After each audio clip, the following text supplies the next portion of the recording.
What if there was an insanely ambitious indie dev team that was like, you know what, we're gonna do the impossible. We're gonna combine infantry combat, vehicle combat, spaceship combat, all into one game and somehow make it work in a fun, cohesive manner. Well, you would get a game called Angels Fall First, a wildly ambitious concept with massive mixed infantry and vehicle ground maps, space maps with ship-to-ship combat and boarding combat.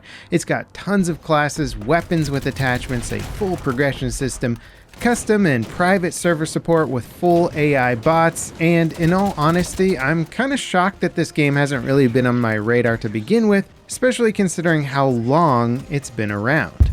Now, Angels Fall First launched way back in 2015 as an early access game, but its origins stretch all the way back to 2007. It started off as a mod for Unreal Tournament 3 and eventually placed third in Epic's Make Something Unreal development contest, which put $30,000 in the pockets of these devs. They took that money and turned their humble mod into a standalone game that eventually launched on Steam in 2015. And it's been getting somewhat sporadic updates ever since. But just a few weeks back, they launched the game's biggest update in years, and they also announced the next update will officially be its 1.0 launch, taking it out of early access. You know, like 10 years later, but you know what? Better late than never. It's brought me in to actually check out this game, and I am not disappointed.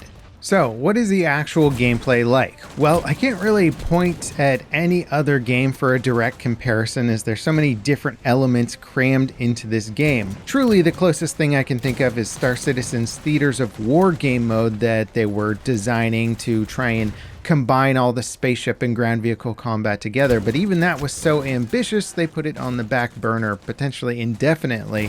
So to see an indie dev team pull off this concept 10 years prior is pretty impressive. There's so many different elements crammed into this game. It has extensive FPS focus. It has maps set in space where you can pilot fighters, frigates, and destroyers while also boarding enemy ships and bases on foot to take them over from the inside, while also featuring full-scale mixed infantry and vehicle combat on ground maps, plus custom servers and AI bots. It feels like a AAA game concept, but somehow executed by an indie studio. Now, all that said, it does have some jank to it and is very much a product of its era. You know, that sort of floaty feeling older games had where weapons kind of have bloom and randomness to them? That's more or less how most of Angels Fall First weapons feel. Long-range combat forces you to slowly pace your shots, but there isn't a lot of visual feedback like expanding crosshairs or visible tracers telling you how off target you actually are. And the weapon animations aren't spectacular, so there's not a great level of connection between your inputs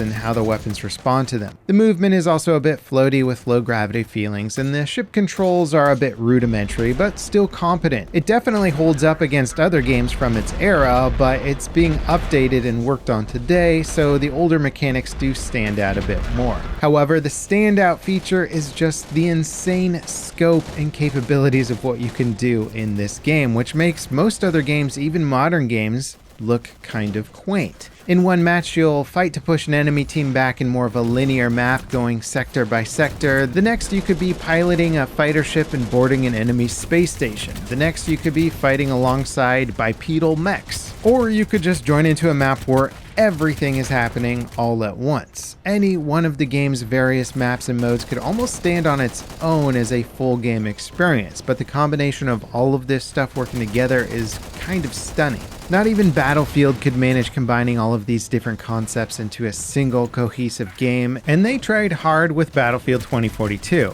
Even Battlefield's best attempts at massive scale modes don't really flow or play quite as well as they do in this. Titan mode from Battlefield 2142 is probably one of the closer attempts to try and replicate this type of gameplay, but even so, it was one mode in a larger game, not every single mode. Now, outside of the crazy scope of the game, there's also a wealth of more basic content to dig into. There's tons of weapons to build your class with, everything from your more typical shotguns, pistols, and assault rifles to crazy stuff like Gauss rifles, futuristic snipers, energy-based LMGs with recharging shields, plus pilotable mechs, air and ground vehicles, massive spaceships, and much more. And many of the mechanics do feel pretty similar to, say, Battlefield 2142, with repair tools to patch up your mechs and stuff like that. And as for the spaceship combat, it feels a bit more like a classic space sim. I guess in a way it's sort of similar to the classic Battlefront games, but with just better mechanics and depths in pretty much every area.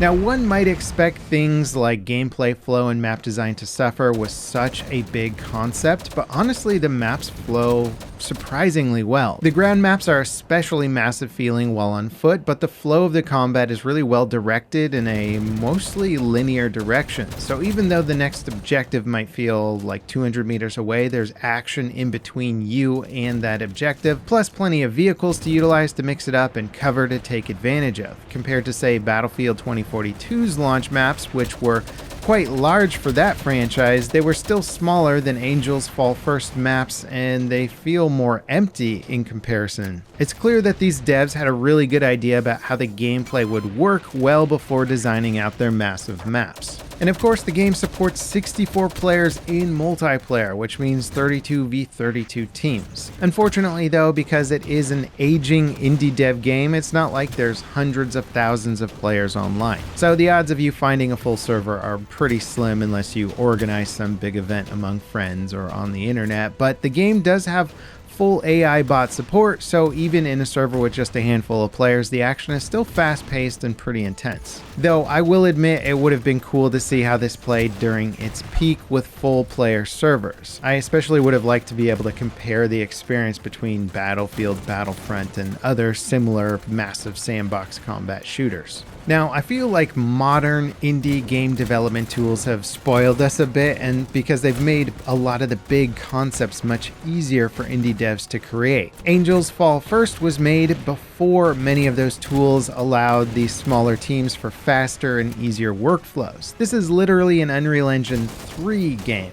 And back when it was being built, the access to cheap or free assets was less established, and the free and accessible knowledge base for game development was much more limited compared to today. Devs and games from this era faced a much bigger uphill battle trying to learn all the skills and tools needed to make a high quality game, which in my opinion makes this game even that much more impressive and certainly explains some of the indie game looking aesthetics. 10 years ago, indie games were much more separated visually from AAA games because they just didn't have all those crazy cool tools that devs have now, like Nana and Lumen, to punch up the visuals to that AAA level quality. Now, as for the future of Angels Fall First, the team behind the game cited outside circumstances as sort of the roadblock preventing them from dedicating more time and support to the game. The update that just launched is basically the sum of about 2 years of on and off work by the team. And unfortunately, the tools that they originally built for the game have not aged gracefully, so polishing it and bringing it up to the more cutting edge standards that you might expect from a modern game seems like it just might not be possible.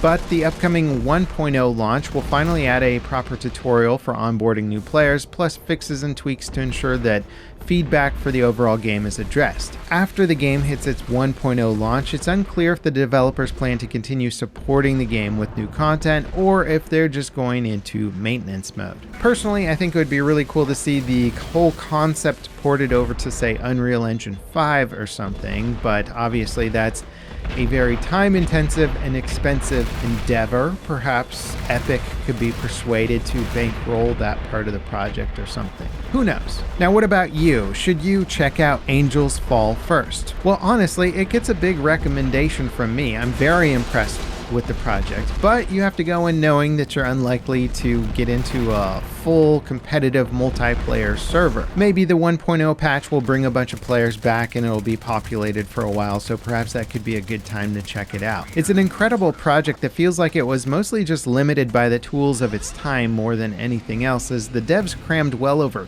20 maps and a AAA game's worth of weapons and vehicles into it. Once you're able to see past some of the aging visuals, you'll find a deep and competently designed FPS experience that does what many games have only dreamed of doing, including massive games like Star Citizen. Let me know in the comments if you've played this game. I'd be curious to know what the experience was like, maybe when the servers were full way back in the day. And if you enjoyed this video, don't forget to drop me a like, subscribe for more content like this, and ding that notification bell to beat the YouTube algorithm with me. Up next, check out this zombie apocalypse game featuring Will Smith, and it cost over $100 million to make, and I'm guessing you probably never heard of it. Check it out, it's a pretty wild video. As always, thank you so much for watching, and I'll see you next time. This is Level Cap.